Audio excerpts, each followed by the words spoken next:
Hello. नमस्कार प्यारे साथियों। हमारे जीके गुरु ट्रिक्स चैनल में आपका स्वागत है। आज हम आपके लिए बहुत ही महत्वपूर्ण क्लास लेके आए हैं।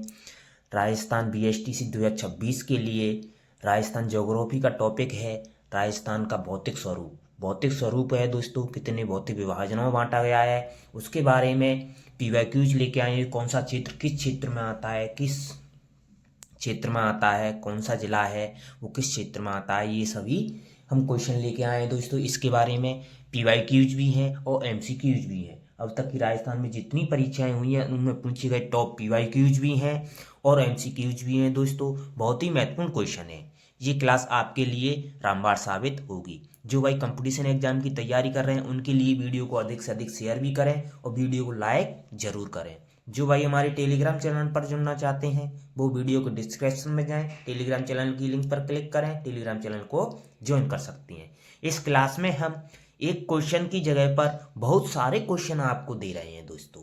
एक क्वेश्चन करा रहे हैं, उसकी व्याख्या भी करा रहे हैं, तो समझो आपको बहुत सारे क्वेश्चन मिल रहे हैं एक साथ। एक ही वीडियो में आपको बहुत सारे क्वेश्चन मिल रहे हैं, पूरा फुल कॉन्सेप्ट आपको क्लियर हो जाएगा उस टॉपिक के बारे में। तो आज की क्लास चौथी क्लास है दोस्तों। हमने इससे पहले 3 क्लास करा दी हैं। इस चौथी क्लास में भी आपके लिए बहुत ही महत्वपूर्ण क्वेश्चन लेके आए हैं। ये क्लास आपके लिए रामबाण साबित होगी। आज की क्लास को शुरू करते हैं। आज की क्लास का पहला प्रश्न आपकी स्क्रीन पर दिखाई दे रहा है। पहला प्रश्न है दोस्तों, राजस्थान में निम्नलिखित में से कौन सा एक बालका स्तूप का प्रकार नहीं है। दोस्तों बालका स्तूप का प्रकार नहीं है। थली, बरखान, पैराबोलिक, सीप। तो जो सीप होते हैं वो बालका स्तूप होते हैं दोस्तों। पैराबोलिक भी बालका स्तूप होते हैं, बरखान भी बालका स्तूप होते हैं। लेकिन थली है वो एक क्षेत्र है दोस्तों, नदी घाटी क्षेत्र, नदी बहने वाली नदी का क्षेत्र है दोस्तों, वो थली होता है दोस्तों। ये शेखावाटी में है, शेखावाटी क्षेत्र में होता है थली। तो ये एक बालका स्तूप का प्रकार नहीं है। ऑप्शन 1 आपका सही जवाब हो जाएगा।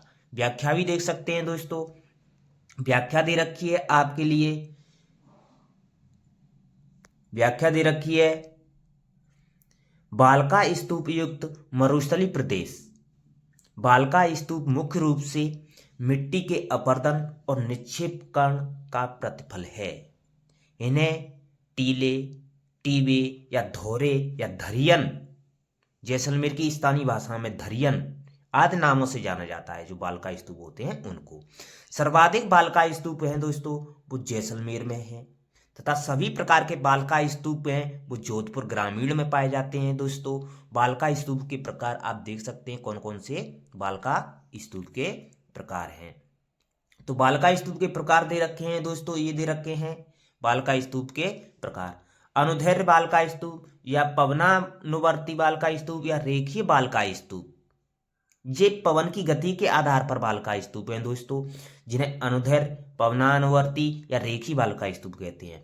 बरखान या बरछान ये पूछा जाता है, या अर्धचंद्राकार बालका स्तूप भी होते हैं, अनुप्रस्थ बालका स्तूप भी होते हैं। अब आकृति के आधार पर बालका स्तूप होते हैं वो होते हैं पैराबोलिक बालका स्तूप, सीफ बालका स्तूप, तारा बालका स्तूप। ये प्रमुख बालका स्तूप के प्रकार हैं। पवन की गति के आधार पर, आकृति के आधार पर प्रमुख बालका स्तूप हैं।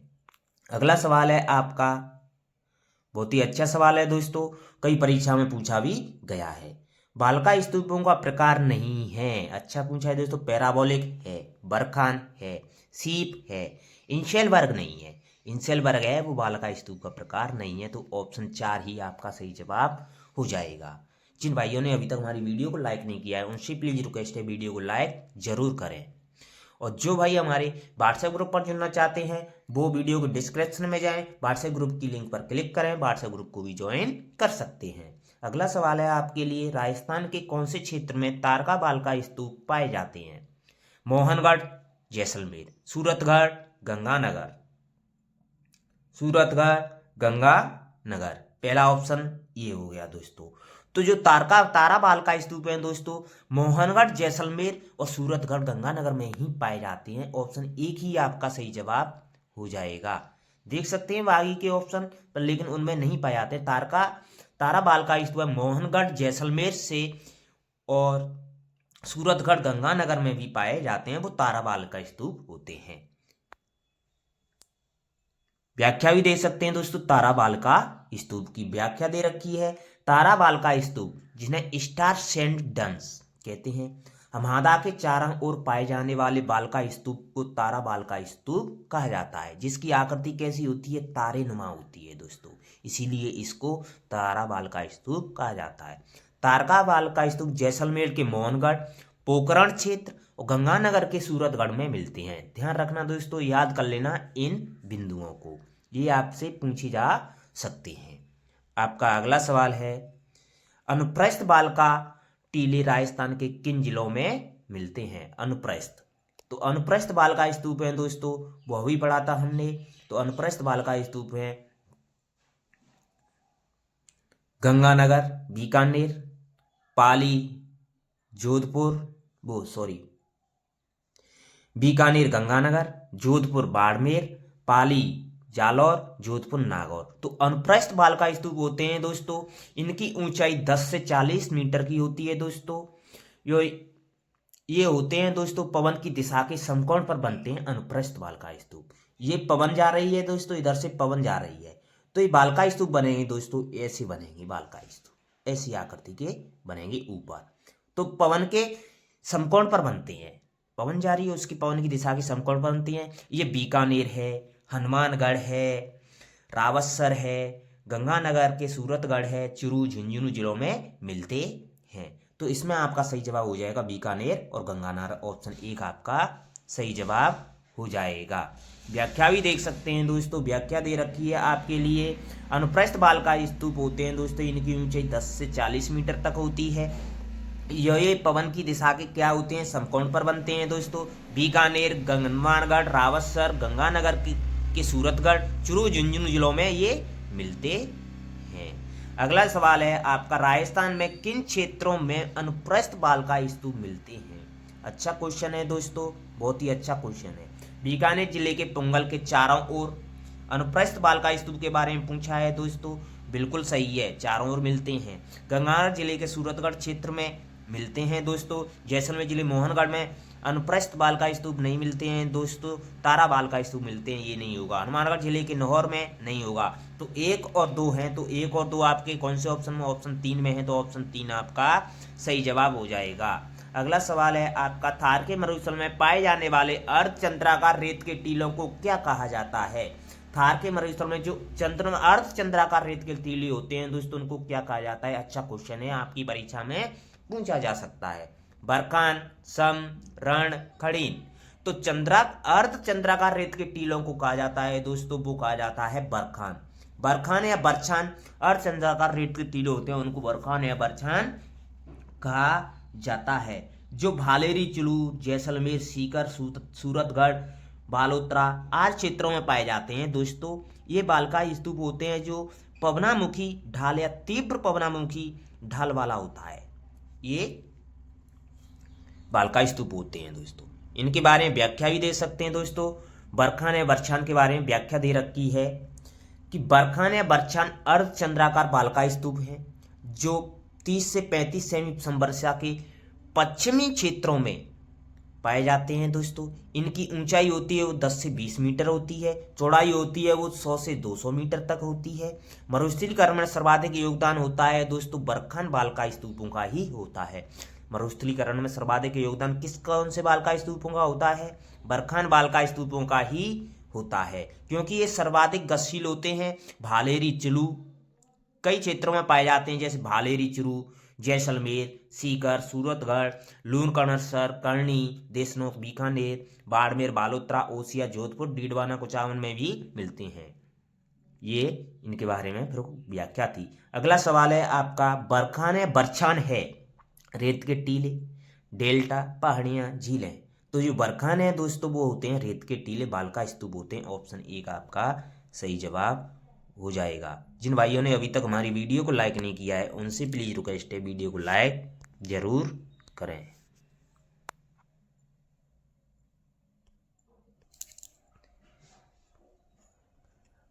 अगला सवाल है आपका, बरखान बालका स्तूप प्रधानतः राजस्थान के कौन से क्षेत्रों में पाए जाते हैं? जो बरखान होते हैं 20 सेमी संवर्षा रेखा के पश्चिमी क्षेत्रों में, 20 से 35 सेमी संवर्षा रेखा के मध्य क्षेत्रों में, 35 से 50 सेमी संवर्षा के मध्य क्षेत्रों में, 50 सेमी संवर्षा के पूर्वी क्षेत्रों में। तो बरखान बालका स्तूप होते हैं राजस्थान के 20 से 35 सेमी संवर्षा के मध्य में पाए जाते हैं। ऑप्शन 2 आपका सही जवाब हो जाएगा। ऑप्शन 2 आपका सही जवाब हो जाएगा। अगला सवाल है आपका, बरखान पश्चिमी राजस्थान के कौन से क्षेत्रों में पाए जाते हैं?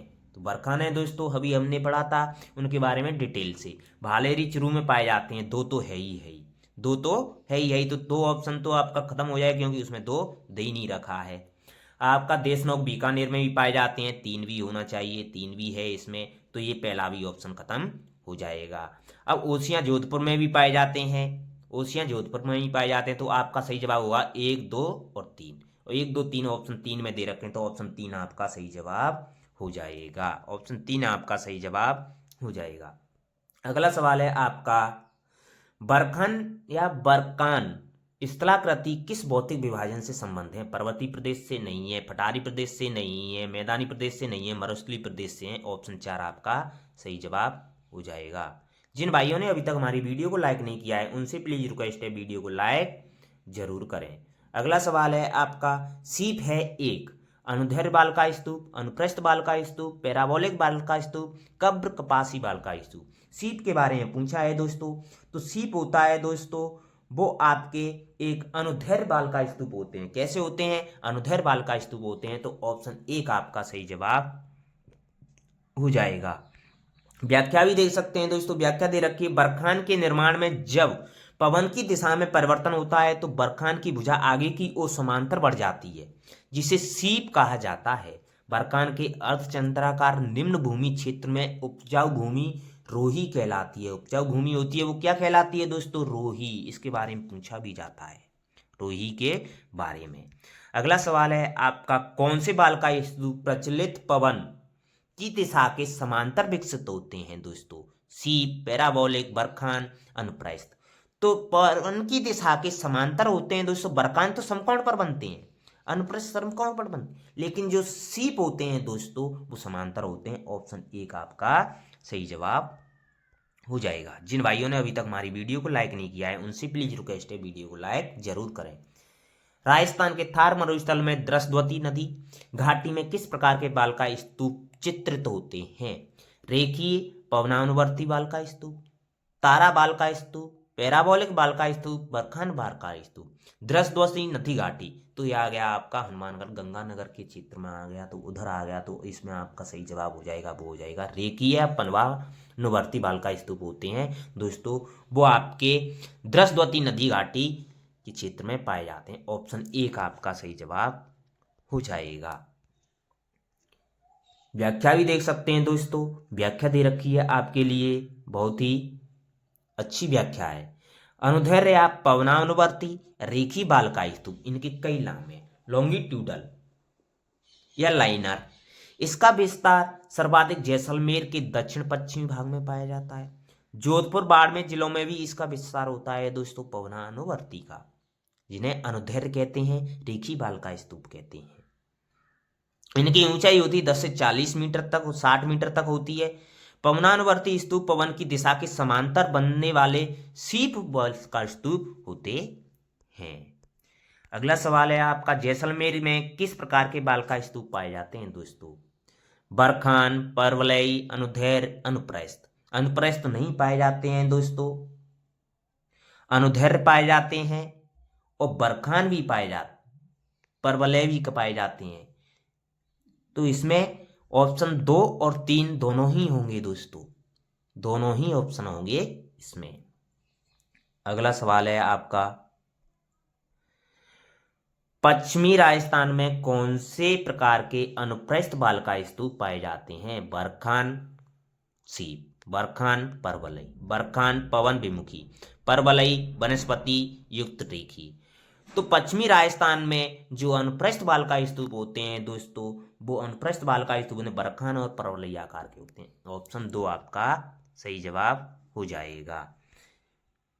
देख सकते हैं। परवलई अनुप्रस्थ बालकाय स्तूप देख सकते हैं। सीप, पवन विमुखी रेखी और अनुप्रस्थ, अनुदैर्घ्य बरखान और परवलई अनुप्रस्थ, ये सभी मरुस्थल के बालकाय स्तूप हैं। थार मरुस्थल की स्थलाकृति किस प्रकार के बालकाय स्तूपों से पटी पड़ी है? पवनानुवर्ती, अनुप्रस्थ, बरखान, पैराबोलिक। तो थार मरुस्थल की जो स्थलाकृति है वो बालकाय स्तूपों से पटी पड़ी है दोस्तों। सर्वाधिक वो है आपका, सबसे ज्यादा वो है आपका पैराबोलिक। कौन सा है? पैराबोलिक। ऑप्शन 4 आपका सही जवाब हो जाएगा। ऑप्शन 4 आपका सही जवाब हो जाएगा। व्याख्या भी देख सकते हैं दोस्तों। राजस्थान के विपरीत या हेयरपिन जैसा बालकाय स्तूप को पैराबोलिक बालकाय स्तूप कहते हैं। पैराबोलिक स्तूप की आकृति होती है दोस्तों, वो होती है हेयरपिन के समान। किसके समान होती है? हेयरपिन के समान। इस प्रकार के बालकाय स्तूप होते हैं हेयरपिन के समान है, वो बीकानेर में सर्वाधिक पाए जाते हैं। पैराबोलिक बालकाय स्तूप का विस्तार है संपूर्ण मरुस्थलीय क्षेत्र में भी पाया जाता है। जो सर्वाधिक है दोस्तों वो बीकानेर क्षेत्र में पाए जाते हैं। अगला सवाल है आपका, महत्वपूर्ण सवाल है दोस्तों, अच्छा सवाल है। थार मरुस्थल के संदर्भ में पैराबोलिक क्या है? पैराबोलिक एक बालकाय स्तूप है। ऑप्शन 1 आपका सही जवाब हो जाएगा। अगला सवाल है आपका, राजस्थान के पश्चिमी मरुस्थल में सबसे प्रमुख अधिकांशतः बालू के स्तूप हैं। बरखान, पवनानुवर्ती, अनुप्रस्थ, पैराबोलिक। तो पश्चिमी मरुस्थल में सबसे प्रमुख बालकाय स्तूप हैं दोस्तों, वो हैं आपके पैराबोलिक। कौन से हैं? पैराबोलिक हैं। ऑप्शन 4 आपका सही जवाब हो जाएगा। जिन भाइयों ने अभी तक हमारी वीडियो को लाइक नहीं किया है उनसे प्लीज रिक्वेस्ट है, वीडियो को लाइक जरूर करें और अधिक से अधिक शेयर करें। आज की क्लास को यहीं समाप्त करते हैं। आज की क्लास को यहीं समाप्त करते हैं। आज की क्लास को यहीं समाप्त करते हैं। थैंक यू, धन्यवाद।